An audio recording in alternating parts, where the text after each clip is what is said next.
Hey everyone, I recorded this episode actually with Siri speaking since we're talking about AI chatbots and all that. But this is very important, so I'm going to repeat myself again in 1 time speed instead of 1.5 times, which people don't get. Today's topic, welcome, is on PHI privacy. All right, this is very important. Personal health information. It actually pertains to mostly mental health documentations in your EMR, and it has a special legislation that protects it. So, there we go. First, core EMR privacy rights in Canada. You have the right to confidentiality. Health providers must provide your EMR from unauthorized access, use, or disclosure.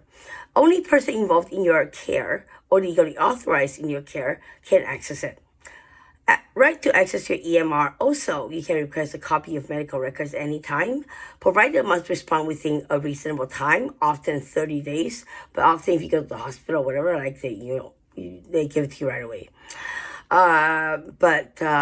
Here's a security issue is that I'm not blaming my doctor, but it was on a CD and my EMR was stolen because it was on my hard drive and they accessed my computer, stole my EMR, and since then, since 2010, I guess I've been attacked. So that's the most important thing. All right, right to correction. If your EMR contains errors or misleading information, you can request a correction. Somebody attended my neurological session, so I need to change that. I need to know what the hell is going on. If your EMR contains errors or misleading information, you can request a correction. If a provider refuses, you can require that a statement of disagreement be added to the record. Right to know who accessed your record. I am lucky I got a really awesome psychiatrist. She's so honest, she documents everything, even though she doesn't have to. And she respects my privacy rights. If I don't feel comfortable, she won't put it on, etc., etc. All right, so right to know who accessed your record. You get this from the privacy officer, from the hospital, or from your clinician. You can ask for access log showing who viewed your EMR, when, the timestamp, and for what purpose. Right to limit or withdraw consent. You may limit consent for certain uses of your EMR, like you have to sign a form to release your EMR, with some exception like explicit consent. Sorry, this is sometimes called a lockbox request. Okay, well, I call it explicit consent. That is the real, actual legal term for it. Secondly, key laws that protect EMR privacy in Canada. We talked about this already. PIPEDA, Personal Information Protection Electronic Document Act. That's provincial, such as Ontario. PHI, Personal Health Information Protection Act.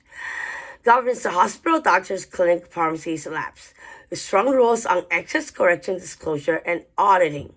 Each province has similar legislation. HIA, HIPA, PHI, and BC also, Alberta as well. When EMR can be shared without consent, number 3. We talked about this already a little bit in terms of minors. So I will talk about this later. Limited situation only such as emergency or life-threatening care. Public health reporting issues, such as if you report it to the Central Disease Center, CDC. Court orders or warrants, billing and healthcare system operations. They cannot share your EMR casually for curiosity, retaliation, or non-care reasons. And that is what's happening to me. What is not allowed is accessing your EMR out of curiosity, sharing records with employees, families, or police without legal authority. Yep, that happened. Somehow the police got hold of my EMR and I never consented to it.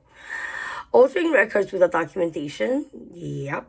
Retaliation for requesting access for corrections. Yes. Unauthorized access is often called snooping and can lead to fines, job loss, and professional discipline. Obviously, it's not happening because they're defamating me using my EMR record. So for you guys, for those of you who actually know me, you know me, and please trust your instinct if somebody is trying to ruin my reputation or send you photos of things that I don't even want to talk about. All right. So, what can you do if your EMR privacy is violated? First, you request records and access logs. File a complaint. Request internal investigation. Document everything you can. And seek legal advice if harm occurred. I cannot find a legal lawyer. I cannot find a lawyer. If somebody is out there listening to this, please respond to me. Help me. Now, special protection of minors. You may still have control over your own medical privacy, depending on maturity and capacity. Parents do not automatically have unlimited access. Provider must assess who has a legal right to consent and access. So I said this before, and I'm going to say this again really fast. Protection of minors, it pertains to either mental health, STDs, HIV, and suicidal thoughts. Those are the four things mainly, especially when it's STD and your mental health, that does not have to be disclosed to your parents. The minors can actually ask to not to be disclosed from the provider, especially when you have STD or mental health issues or whatever it is, or you're admitted to a hospital. Those are the things that the minors protection has in terms of getting the parents to know, oh, you have STD and, blah, blah, blah. So it's a good thing. Anyways, take care.